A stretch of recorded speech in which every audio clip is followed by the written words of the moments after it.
अस्सलाम वालेकुम, कैसे हैं दोस्तों। मैं हूं कमर अब्बास।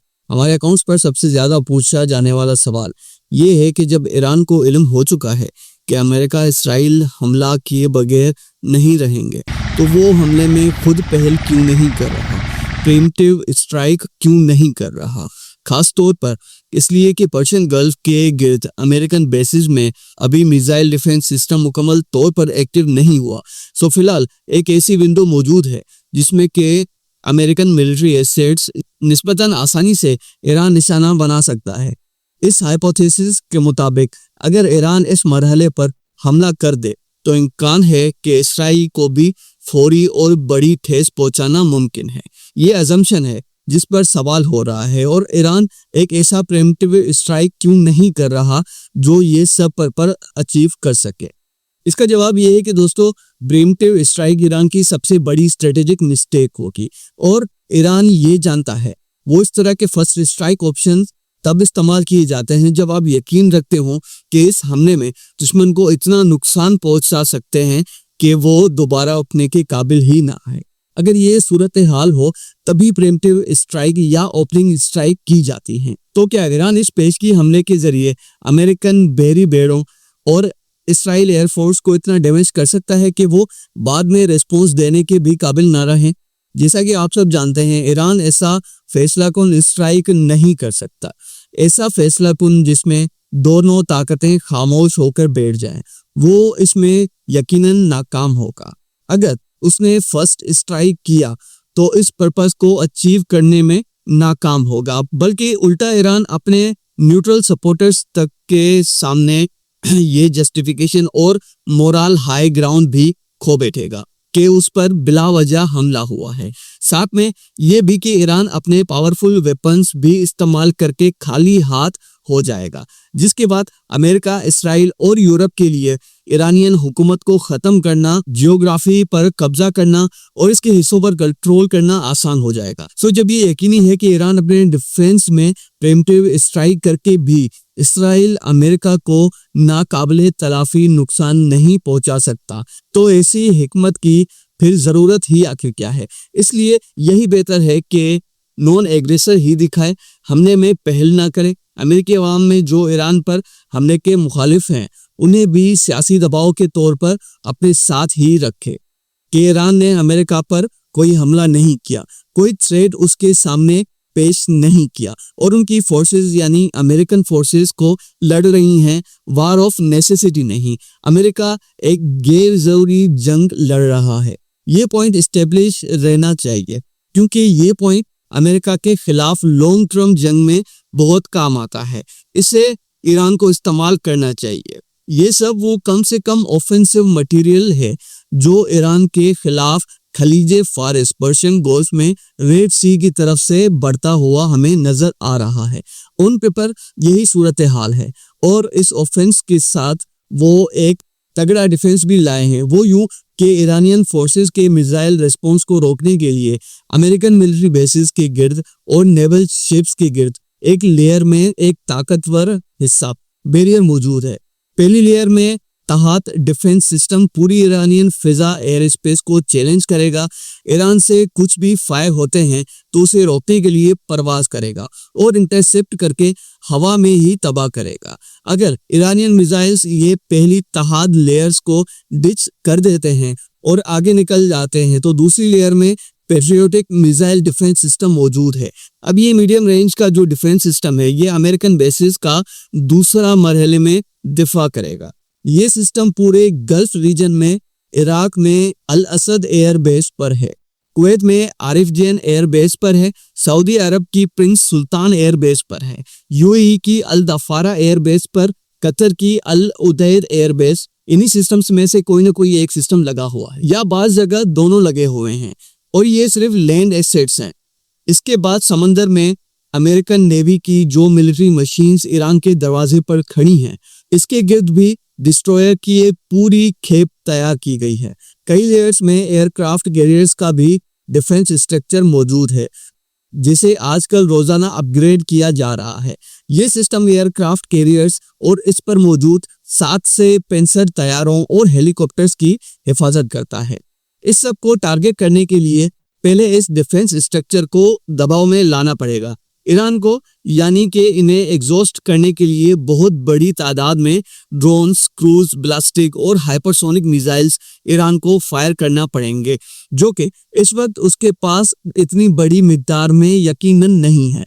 फिर अगर फर्ज करें कि उसके पास हैं भी, तो उन्हें बर वक्त ऑन टाइम इस्तेमाल करने के लिए ईरान को एक ओपन स्पेस चाहिए, जो अमेरिका, इसराइल और यूरोपियन मिलिट्री मशीनरी के होते आसानी से इस्तेमाल नहीं की जा सकती, क्योंकि जैसे ही मिसाइल्स कहीं से फायर होगा इसका लॉन्चर ढूंढना आसान हो जाएगा। सो दोस्तों, ऑन पेपर तो ईरान को समेट कर किसी भी वर्ल्ड कंट्री के पास ये सलाहियत नहीं है कि वो इस लेवल की मिलिट्री मशीनरी को शिकस्त देकर वापस भगा दे। इसलिए सबसे पहले आप हकीकी दुनिया में आएं और अफसानवी दुनिया से बाहर निकलें, ताकि हम हकीकत में ईरानियन ऑप्शंस पर गौर कर सकें। जैसा कि एक ऑप्शन प्रिमिटिव स्ट्राइक के बारे में हम जिक्र कर चुके हैं कि ईरान के लिए वो खुद भी मुमकिन नहीं है, उसके लिए वो खुद तबाहकुन होगी। सो इसके बाद के ऑप्शंस देखते हैं। ईरान सबसे अहम चीज तो ये कर सकता है कि किसी भी तरह अमेरिकन फोर्सेस को ज्यादा से ज्यादा देर तक रोके रखे और डिले ही करवाता चला जाए। इसलिए वो टर्की और कतर के रास्ते मुज़ाकरात नेगोशिएशन की बात बढ़ा सकता है। तुर्की, जिसे ईरान के कभी अच्छे ताल्लुकात नहीं रहे हैं, लेकिन इस वक्त तुर्की ईरान से इंटेलिजेंस शेयरिंग भी कर रहा है और ईरानियन वजीर खारजा फॉरेन मिनिस्टर अब्बास अंकारा में बैठकर डिप्लोमेटिक प्रेशर भी इस्तेमाल कर रहे हैं। अमेरिका पर के देखो, हम तो मुज़ाकरात कर रहे हैं, जंग तो अमेरिका चाहता है। डेमोक्रेटिक डिले ये होगा कि अमेरिका के लिए जंग की कीमत रोजाना बढ़ती जाए। वो इस तरह के खलीजे फारिस के करीब उसके बहरी बेड़े जो कि जंगी हालात में खड़े हैं, उनको किसी तरह एक्टिव रखने में अमेरिका को रोजाना के हिसाब से 8 से 10 मिलियन डॉलर खर्च करने पड़ते हैं, फ्यूलिंग कॉस्ट, बैटरीज को चलाने में और मूवमेंट्स वगैरह। अब कहने को तो आप ही कह सकते हैं कि ये कॉस्ट अमेरिकी बहरी बेड़े को वैसे भी अदा करनी ही है, उस पे आएगी ही। वो खलीजी फारिस में नहीं तो मलकाना में खड़ा हो जाएगा। मगर दोस्तों, ये इतना सीधा नहीं है। वो इसलिए कि एक तो खलीजी फारिस में ये पूरा बहरी बेड़ा और इसकी मशीनरी, इसका strike group hyper active position में खड़ा है, जो जाहिर है कि ज्यादा उस पर खर्च उठाता है। दूसरी बात यह है कि जिस जगह से इस बहरी बेड़े को स्ट्राइक ग्रुप को मूव किया गया है, वो बैटल फील्ड तो अब खाली पड़ी है। इब्राहिम लिंकन एयरक्राफ्ट कैरियर जो है वो खलीजी फारिस में इसराइली खुशामद के लिए तो तैयार नहीं किया गया था। ये तो चाइना के मुकाबले के लिए साउथ चाइना सी में इंस्टॉल्ड था। मलाका स्ट्रेट के करीब इस बेचारे को 1 हफ्ता सफर करवाकर गर्म पानियों तक लाया गया है, जबकि उधर साउथ चाइना सी में इसकी गैर मौजूदगी का जो नुकसान हो रहा है वो अमेरिकन एंगल से, उनकी सिक्योरिटी के एंगल से उनका असल नेशनल सिक्योरिटी लॉस है, जो पेंटागन ज्यादा देर तक अफोर्ड नहीं कर सकता। तो खैर, ये हमला डिले करने और मिलिट्री कॉस्ट बढ़ाने के बाद दूसरा ऑप्शन जो ईरान के पास है वो एक सवाल है। वो ये कि जैसे ही अमेरिका अपने एलाइज के साथ ईरान पर हमला शुरू करे तो मैक्सिमम रिटेलिएशन ईरान ने कब करना है, उस वक्त का इंतखाब करे कि वो मैजिक टाइम क्या है कि जब उसे सब कुछ इस जंग के अंदर झोंक देना है। दोस्तों, ये वो चॉइसेस हैं जिन पर मिलिट्री माइंड्स की जहानत और महारत और कारकर्दगी को आप आइंदा दिनों में जज करेंगे, क्योंकि यही वो चॉइस है जो इन्हें एक पावर साबित करेगी और एक बैंकिंग पावर बनाकर रख देगी। क्योंकि फौरी रेस्पॉन्स और डिलेड रेस्पॉन्स दोनों के अपने अपने नुकसानात हैं और अपने अपने ही फायदे हैं, और ये फैसले उन्हें अपने हथियारों और अपनी कैपेसिटीज को दिखाकर करने होंगे। उन्हें सबसे बेहतर पता है। हम दोनों के फायदे और नुकसानात और ये ऑप्शंस आपके सामने रखते हैं दोस्तों। अब देखिए, अगर ईरान डिलेड रिस्पॉन्स देने का फैसला कर लेता है और लेबनान में अपने इत्तेहादी हिजबुल्लाह की तरह, हसन नसरुल्लाह की तरह अपने बेहतरीन एसेट्स संभाल कर रख लेता है, फौरी हमले के लिए पुराने मिसाइल्स उस वक्त चलाता है और अहम तरीन मिसाइल्स, ताकतवर मिसाइल्स संभालता है, ऐसे मौके पे निशाना भी गलत लगता है। इस लॉजिक पर ईरानियन लीडर्स तूफान के थम जाने का इंतजार करते हैं। हम फर्ज करते हैं کہ اپنی باری کا ذرا ویٹ کرتے ہیں، ذرا امریکہ اپنا شوق پورا کر لیں، پھر ہم اپنے تیر آزمائیں گے۔ اس چوائس میں دوستو خدشہ یہ ہے کہ عین ممکن ہے کہ ہتھیار چلانے کا وہ فرضی میجک مومنٹ، میجک ٹائم، بہترین موقع آئے ہی نہ۔ اب دیکھیے نا دوستو کہ دشمن اتنا سمجھدار اور ذہین تو ہے کہ وہ ایران کے کاؤنٹر مووز کیلکولیٹ کرنے کے بعد ہی میدان میں اتر آیا ہے۔ پھر پچھلے سال جون کا تجربہ بھی اس کے پاس ہے۔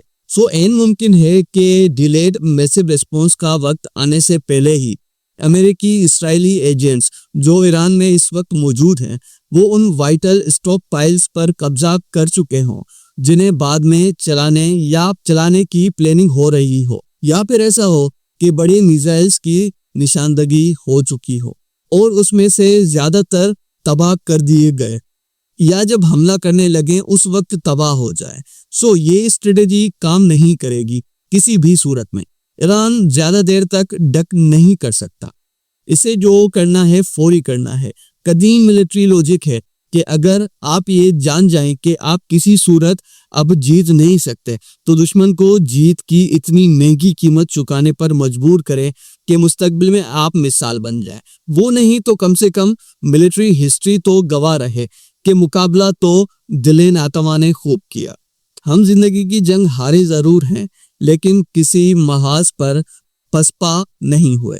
یہ صورت یوں ہوگی دوستو کہ جیسے ہی امریکہ اور اتحادیوں نے حملہ شروع کیا ہوگا تو ایران اسی وقت پوری طاقت سے best possible response with best weapon شروع کر دے۔ اب یہ وہ وقت ہوگا جب اسرائیل امریکہ کے ڈیفنس گارڈز ایگزاسٹ نہیں ہوئے ہوں گے، وہ زیادہ تر ایرانی میزائلز اور ڈرونز کو ممکن ہے کہ روک بھی لیں، لیکن اس میں ایک ممکنہ فائدہ بہرحال ہے کہ اس وقت اسرائیل امریکہ خود بھی حملہ کر رہے ہوں گے اور عین حملے کے وقت دشمن کو ڈیفنس گارڈز اور دشمن کے پروجیکٹائلز میں زیادہ تمیز نہیں کر سکتے، مشکل ہوتی ہے۔ ایسے میں کچھ ہائی ویلیو ٹارگیٹس کی اچھی خاصی تباہی ممکن ہو سکتی ہے۔ ایران ان کے ہائی ویلیو ٹارگیٹس کو گرا سکتا ہے، لیکن نقصان اس میں یہ ممکن ہے کہ دشمن ابھی اپنی اسٹریٹجی فوراً بدل لے اور ایران کو ایگزاسٹ کرنے کا پورا موقع دے دے۔ وہ انتظار کرنا شروع کر دے کہ ایران اپنے بہترین ہتھیار چلا دے، اس کے بعد ہم آرام سے اس میں نپٹ لیں گے۔ یہ صورتحال پھر بھی ایران کے لیے مکمل تباہی پر ختم ہوگی۔ ہاں کہ اگر فوری اور جاندار حملے میں امریکہ یا اسرائیل کو کوئی بہت بھاری نقصان ہو جاتا ہے، وہ ہو سکتا ہے کہ بہتر تیاری کے لیے جوابی اٹیک کو کچھ اور ڈیلے کریں، کیونکہ امریکہ کی تو ریپوٹیشن بھی اس وقت آن اسٹیک ہے کہ اس بار وہ ایران سے کامیاب واپس جانا چاہتا ہے، یا پھر پچھلی جون کی طرح پھر B-2 بومبر طیاروں کے باوجود اور 12 روزہ حملوں کے باوجود ناکام رہتا ہے تو اپنے بیسک مقصد میں وہ جو حاصل کرنے آیا تھا کیا وہ حاصل کر پایا ہے یا پھر نہیں۔ آج وہ جن 3 مقاصد کو لے کر آ رہے ہیں ان میں پہلا تو یہ ہے کہ وہ یہ بھی کہہ رہے ہیں کہ یعنی ایرانین حکومت تبدیل کرنے کا مقصد، یہ ان کا اعلانیہ ڈکلیئرڈ مقصد ہے۔ اگر وہ اس میں کامیاب نہیں ہوتے تو یہ ناکامی ہوگی۔ دوسرا مقصد یہ ہے کہ جو بھی نئی ایرانین رجیم آئے وہ ایٹومک اور میزائل پروگرام بند کر دے، امریکی نگرانی میں دے دے اور ڈیفنس اسٹرائک کو چیکنگ کے لیے اوپن کر دے امریکن اور اسرائیلی ایکسپرٹس کے لیے، یعنی آئندہ بھی وہ کوئی ڈیفنس پروگرام نہ چلائیں۔ تیسرا مقصد یہ ہے کہ ایران میں ایک مستقل چوز پیدا کریں تاکہ اس کے 3 یا پھر 4 حصے بکھر دیے جائیں۔ ایران جیسا بڑا طاقتور ملک 9 کروڑ آبادی کی سویلائزیشن ٹکڑوں میں بٹ کر تتر بتر ہو جائے۔ آپ کو ہمیشہ یاد رکھنا چاہیے کہ سیٹلر پاورز کو سویلائزیشن پاور سے بہت خطرہ محسوس ہوتا ہے ہمیشہ، کیونکہ سویلائزیشنز میں لوگ جو ہوتے ہیں وہ اپنے ذاتی مفاد، مطلب کہ پرسنل انٹرسٹ سے اوپر اٹھ کر بھی متحد یونائٹڈ ہو جاتے ہیں، اور اس چیز سے گلوبلسٹ پاورز اور سیٹلر کولونیل اسٹیٹس جہاں لوگ زیادہ تر انڈیویجول لائف گزار رہے ہوتے ہیں وہ اسی کے خوف میں زیادہ رہتے ہیں۔ تو خیر اگر ان 3 میں سے کوئی ایک بھی ٹارگیٹ اس بار اچیو نہیں ہو پایا تو یہ ایک اور فیلڈ آپریشن ہوگا۔ پچھلے سال 22 جون 2025 کے آدھے ناکام حملے کی طرح US اٹیکس میں بھی ایران نے B-2 بمبرز کے ذریعے $5 ارب آدھے گھنٹے میں پھونک ڈالے تھے، لیکن اپنا مقصد پھر بھی حاصل نہیں کیا تھا۔ امریکہ نے 22 جون والے حملے میں ٹارگٹ اچیو کر لیے ہوتے۔ واقعی جیسا کہ ڈونلڈ ٹرمپ کہہ رہے تھے کہ ہم نے مکمل تہس نہس کر دیے ہیں، تو اگر وہ بات سچ ہوتی تو آج حملے کے لیے وہ اتنے اتاولے نہ ہو رہے ہوتے۔ اسی تجربے سے سیکھتے ہوئے اس بار بہتر تیاری کے ساتھ وہ آ رہے ہیں۔ تو دوستوں اگر ویڈیو اچھی لگی ہو تو لائک ضرور کیجیے گا، اور چینل پہ نئے ہیں تو سبسکرائب کرنا مت بھولیے گا۔ تب تک کے لیے اللہ حافظ۔